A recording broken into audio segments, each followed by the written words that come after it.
আমি এই গ্রামের জমিদার, আমি কথা খিলাপ করিনি। তুমি কি চাও বলো, আমি তাই দেবো। জমিদার বাবু, আপনার কাছে অত কিছু চাইবো না। আমরা দুজন দুজনকে ছোটবেলা থেকে ভালোবাসি, তাই আপনার কাছে আমার একটাই চাওয়া, আমি ওকে বিয়ে করতে চাই। আপনি আমাদের বিয়ে দেওয়ার ব্যবস্থা করুন। চুপ করো। তুমি ভালোবাসার কথা আমার সামনে বলছো? তুমি জানো না ভালোবাসার পরিণাম মৃত্যু? আমার মেয়ে তোমাকে ভালোবেসে ফেলিছে, আমার মেয়েকে তোমাকে বিয়ে করতে হবে। আমি আপনার মেয়েকে বিয়ে করতে পারবো না। আপনি ভুলে যায়েন না, আপনি ওয়াদা করেছিলেন আমি যা চাইবো আপনি তাই দেবেন। তুমি অন্য কিছু চাইতে পারতে, টাকা পয়সা জমি জায়গা যা ইচ্ছা, তাই বলে আমার মেয়ের জীবন নষ্ট করতে দেবো না। যে আমার মেয়ের হবে না তাকে আমি কারো হইতেও দেবো না। এই ধর রেখে।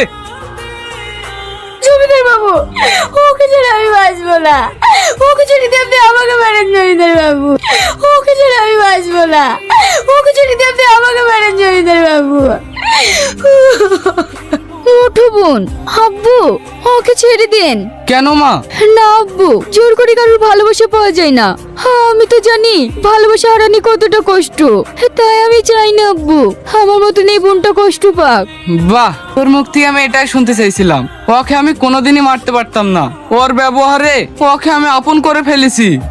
বাপ, তোমার কাছে আমি অনেক অন্যায় করে ফেলেছি, তুমি আমাকে ক্ষমা করে দাও। কি করছেন জমিদার বাবু? আজ আমি পাপের প্রায়শ্চিত্ত করতে চাই। তোমাদের বিয়ে আমি ধুমধাম করে দিতে চাই। চলো বাপ ঘরে।